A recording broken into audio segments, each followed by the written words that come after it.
Lost a lot of seats. You know, let's just briefly go. Yes. Pauline Hanson isn't at this, but Yeah. Malcolm Roberts, who's this number 2 bloke that's picked up a seat, there he is. I assume that's him. I mean, he literally could be someone walking past. But let's have a listen in. This guy is now a senator for One Nation. The third thing I'm going to focus on is security. Security in two forms. Security from terrorism and security economically. And again, it comes back to tax. A simple 3-letter word, tax. It's destroying this country. So it's that security also of families. Because, and I'm not talking about families the way other people talk about families. I'm talking about husbands and wives and their kids that are doing it tough because they're uncertain about their future, especially in regional Queensland, Kristina, we've regional got to stay Australia. with this. And I've lived in the region. This is literally The second Socratic. thing is the family law Let's have a court, listen in. that some of the damage it's doing. I've heard some really horrific statistics about that in this country. People committing suicide, kids being separated from their fathers or mothers. And the other thing is, when someone raises an issue in this country today, we don't talk about the issue, we talk about them. And we talk about them being bigoted or racist. And that is not the Australian way of doing things. We need people to speak up freely and deliver what they really believe, and yet they get slammed for that. And I'm looking at 18C under the Racial Discrimination Act. That needs to be addressed because that is curbing free speech. And when we have free speech curbed, it means we don't talk about the real issues. Tax, Islam, terrorism, the economy. We don't talk about that, and they run rampant in the background. We need to come back and talk about the real issues.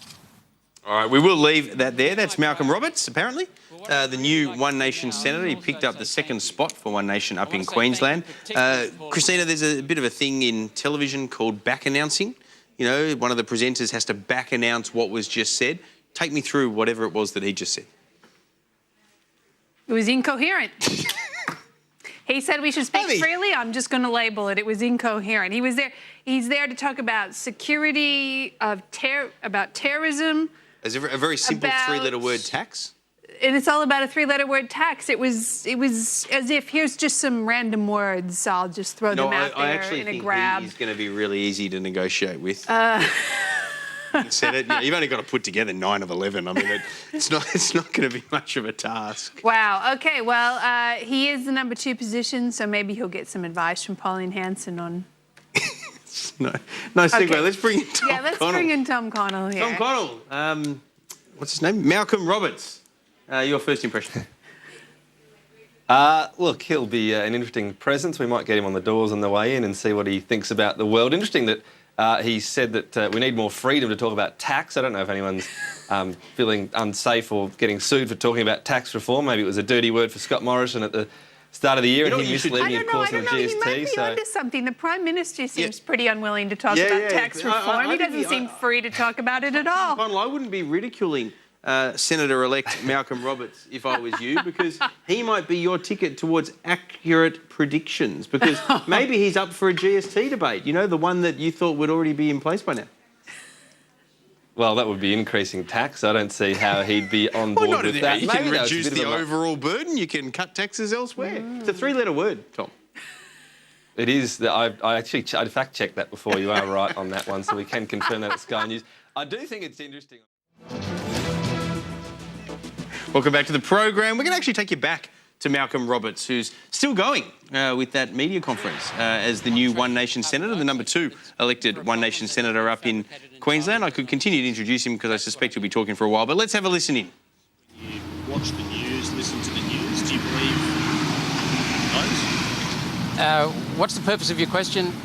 Well, I'm just wondering if, you know, when you watch the news and you hear what the temperature was today in Brisbane, do you believe that? Well, I believe the report in terms of the temperature recorded today, but I don't always believe their predictions. And we can't get that right for 3 days out.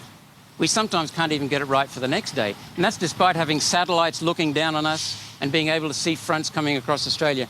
We still can't get that right. And these people are telling us what the climate will be like 100 years from now, and they get it wrong in 10 years? So yes, I do believe weather reports. But there's a significant thing there.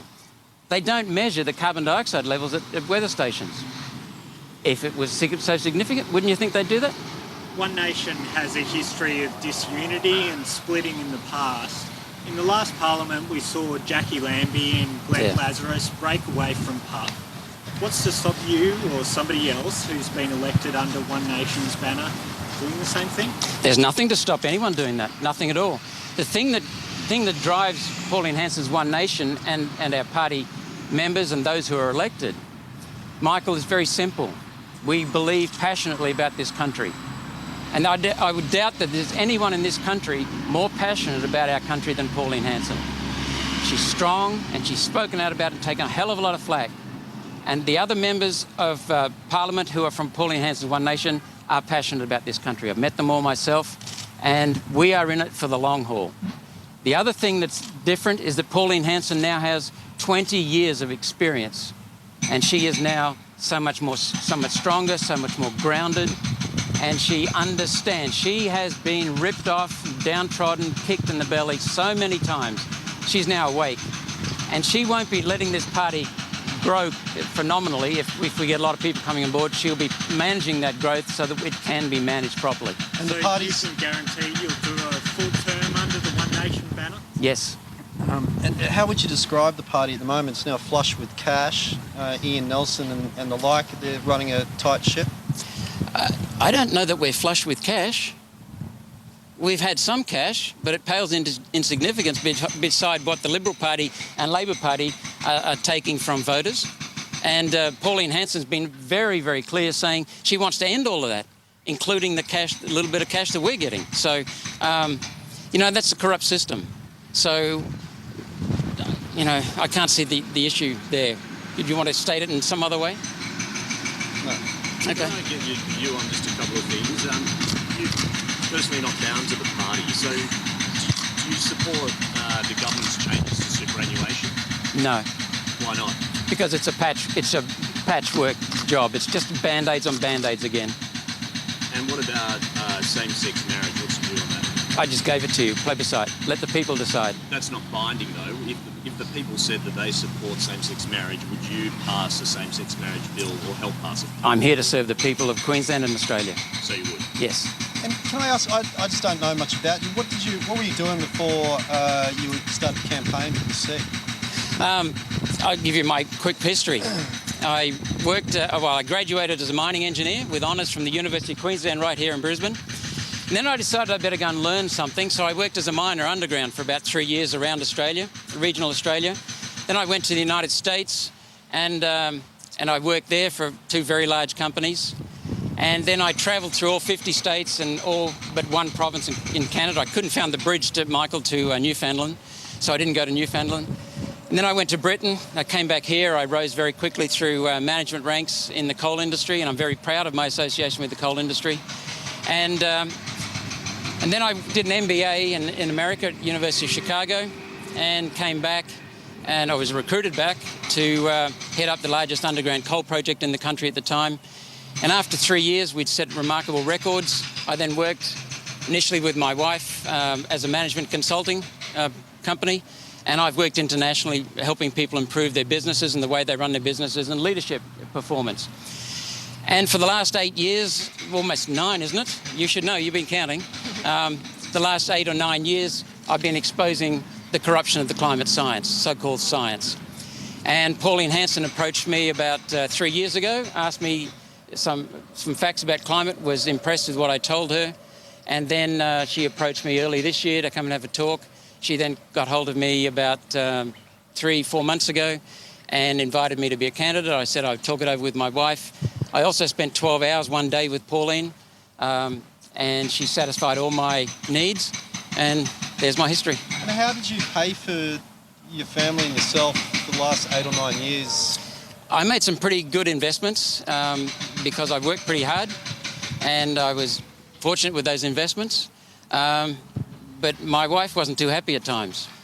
But it's something that just was burning in me, and it was something that had to be done. You mentioned you're headed up the large... From the mining...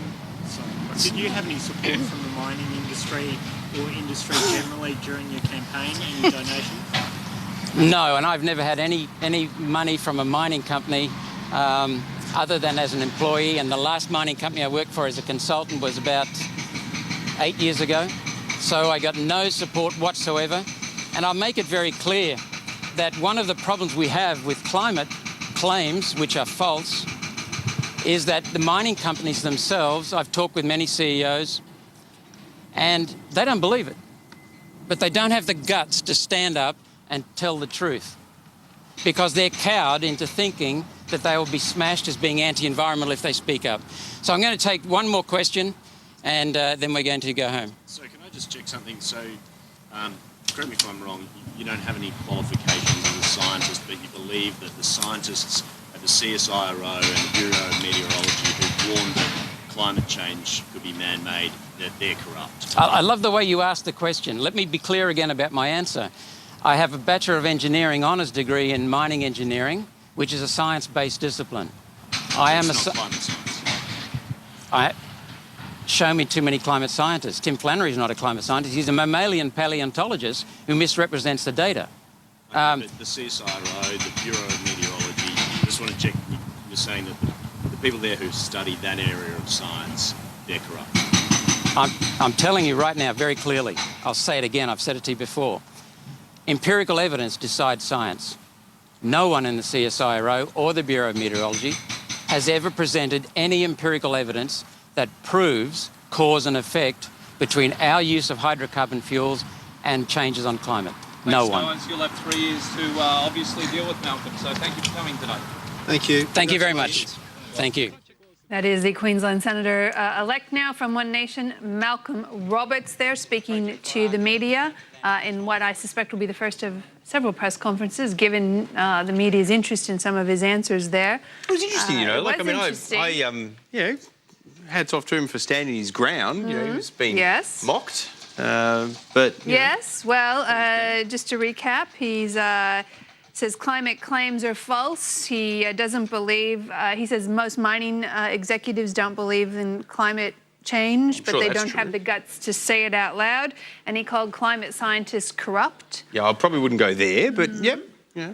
And said no one in the CSIRO or the Bureau of Meteorology has proved a link between essentially we're going to be able to ask Mark behaviour Butler about this. He's not only the climate change spokesperson for Labor now, but he's been a climate change minister in government. So we'll really be able to get his thoughts very shortly here onto the point on how he thinks Labor could go negotiating or indeed how him. The coalition might go. Well, that's true too, because we know what Malcolm Turnbull's view on climate change is, but it is different to some sections of his backbench, particularly, and even his front bench. So, interesting. It will be a very interesting Senate indeed. All right, well, stay with us when we come back. We're going to talk to Mark Butler.